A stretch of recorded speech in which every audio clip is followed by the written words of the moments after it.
पूरे देश में इंसानियत की बड़ी बड़ी बातें करते हैं, जो कुछ बांग्लादेश में हो रहा है, क्या यही है गज़वाए हिंद की परिकल्पना? देखिए, मुझे लग रहा है कि गज़वाए हिंद न तो बांग्लादेश में हो सकता है और न तो हिंदुस्तान में हो सकता है। ये बिला वजह की बातें हैं और कहीं भी माइनॉरिटी हो उसको सुरक्षा मिलनी चाहिए, उसका जो हक है वो उसे मिलना चाहिए। अगर हमारे बांग्लादेश में भाई हैं और उनके साथ अगर ज़्यादती होती है तो मैं समझता हूँ ये बिल्कुल गलत है।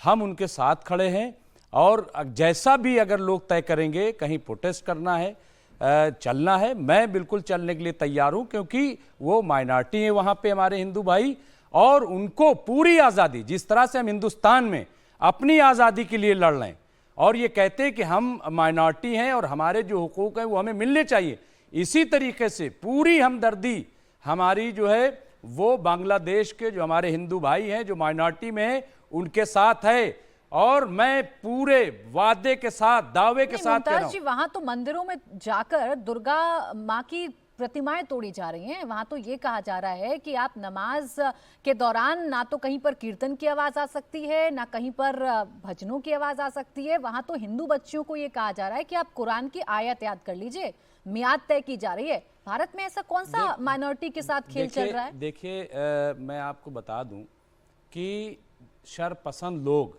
बदमाश किस्म के लोग हर जगह होते हैं, वहाँ भी होंगे, इसमें नो डाउट। हम बिल्कुल, हमें शक नहीं कि वहाँ ऐसे लोग नहीं होंगे, ऐसा नहीं कर रहे होंगे।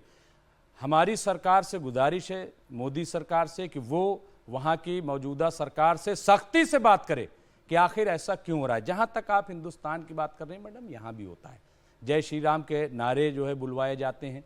यहाँ पर भी आप देखिए कि पुलिस जो है वो डंडा मारती है अगर कोई नमाज पढ़ता है तो बाहर। हाँ, इसी तरीके से और बहुत सारी चीजें यहाँ पे अभी आप देख लीजिए, लव जिहाद, एक मिनट लव जिहाद, लैंड जिहाद, एक मिनट फूक जिहाद, यहाँ जो होता है कानून के हिसाब से होता है। तो कम से कम मेरे देश की कल्पना या मेरे देश का कंपैरिजन आप ऐसे देश से तो मत करिए ना जहाँ हिंदुओं को उनके घरों से निकाला जा रहा है। और तो क्या मॉब लिंचिंग धर्म को देखकर की जाती है? क्या हिंदुओं की मॉब लिंचिंग नहीं होती इस देश में?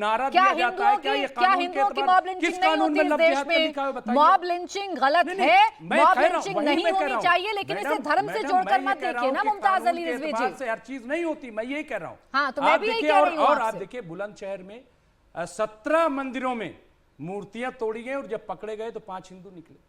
हाँ, इसी तरीके से, तो इसलिए मैं ये कह रहा हूं कि शरपसंद मैडम हर जगह लोग हैं, और जो लोग ऐसा करते हैं आप ये बताइए ना। नहीं, मुमताज अली जी, आप मुझे ये बताइए, वहां तो कट्टरपंथी जो संगठन है वो तो चिट्ठियां फेंक रहे हैं।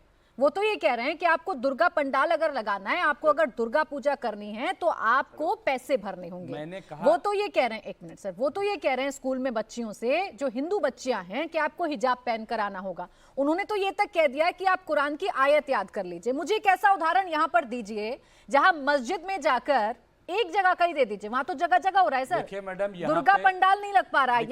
यहाँ क्या हमारे जो माइनॉरिटीज भाई हैं, क्या उनको उनका त्योहार मनाने, नमाज पढ़ने की आजादी नहीं है क्या?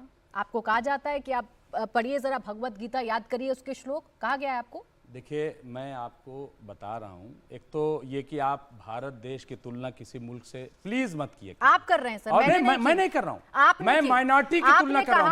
मैं यहाँ पर मैडम, मैं माइनॉरिटी की बात कर रहा हूं, सुनिए। हाँ, तो माइनॉरिटी की हर जगह माइनॉरिटी, और यहाँ पे नहीं, दूसरी चीज ये कि यहाँ पे ऐसे लोग अब पैदा हो गए, ऐसे लोग अब पैदा हो गए जो कहते हैं हिजाब न पहनो। अरे मैडम सुन लीजिए, मैं मिसाल दे रहा हूँ, कह रहे हैं हिजाब न पहनो। लोग घरों में घुस करके चेक करते हैं कि आप क्या खा रहे हैं, क्या पी रहे हैं। ट्रेनों पे जो है लोगों को गोली मार दी जा रही है। ऐसा नहीं है कि यहाँ नहीं हो रहा है, लेकिन मैं कह रहा हूं दोनों तरफ से हो रहा है।